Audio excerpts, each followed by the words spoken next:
there a moment or period of time that you were confused and stressed out?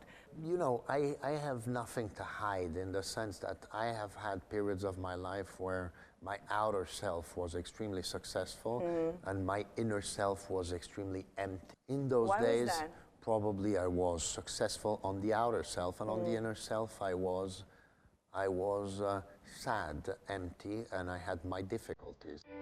实际上，出生在这样的豪门家庭，拉普的生活并不像人们想象的那样光鲜、美好和无忧无虑。拉普出生在纽约，很小的时候父母就离婚了，母亲带着3个孩子搬到伦敦居住，父亲则再婚。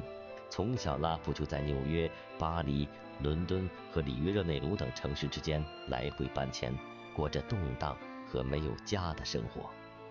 You have been raised in a family that your mother and father divorced when you were at a young age, and then you have siblings of your parents' other marriages. Was there a feeling of a lack of love in the way that you were brought up? You were traveling across all the countries.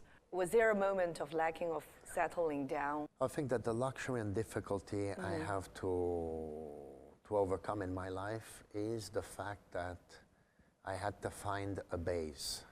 I never had really a base in my childhood. I always had to make new friends. I always had to reinvent myself friends. And it was always, how do you say, a new life. Which made life interesting and complicated. I don't ask myself if it was good or bad. That's the way it was. 在拉普长大的过程中，阿涅利家族就好像一个神话故事将要破灭一样，滑向没落的边缘。家族中一直连续上演着悲剧。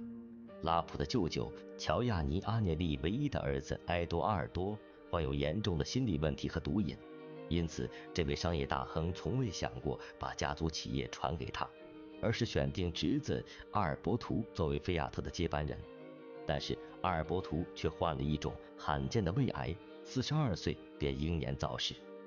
2000年11月的一天，拉普的舅舅开车从都灵郊外的一座外号叫自杀之桥的高架桥上一跃而下。葬礼上，人们看到乔亚尼·阿涅利靠在拉普身上，紧紧抓着他的手臂。You were very close to your grandfather. What were some of the moments that you saw the vulnerability of him?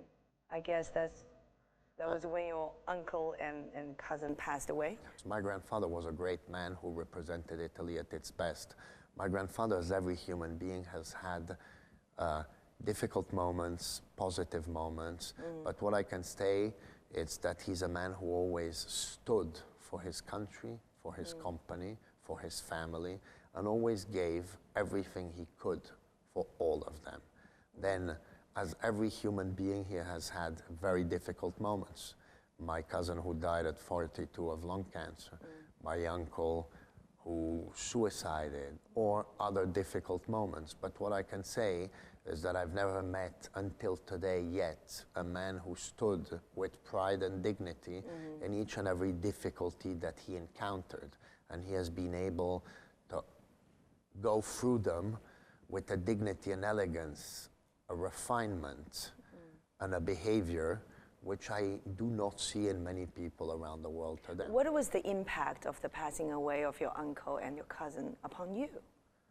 My uncle, my grandfather, and the impact is like for every family in the world, you know, death is something who saddens you, it's something who hurts you, and it's something who puts you more responsibility and more pressure. But at the same time, that is not the only important thing. What is important is to be in touch with your feelings and to be sad, because life is not always putting in a smile and hiding what you're going through and what you're living. Because things come back, and if you don't live them, they will hurt you further down the road. So the reality is, I always allowed myself and my heart to show to me and to let my heart and my feelings be the way they should. You were a teenager, 17 or some years old. You worked 2 months as a worker on the automatic factories. What has that experience changed you? You didn't tell your coworkers about. My name was Lapo Rossi. Rossi is a common name in Italy, like Juan or like other names in China. Okay. 2 months are not enough, how do you say, to explain or to understand how difficult that life and that world is. I did military service in my country, and I would say it was a great experience because it made me understand how hard work is and how hard life is. Because when you were talking about your grandfather, of course you mentioned his sense of responsibility, not just for his own company, but also for his country. But what was the relationship between the grandfather and the grandson? And my grandfather was a great grandfather. He was a grandfather who was present, a grandfather who was consistent, and a grandfather who allowed me and gave me the opportunity of being able to fight for the life I wanted for. So I owe him a lot, I have to say, because if today a lot of what I have is due also to the fact that he supported me as he did my family, as he did his country, as he did his company.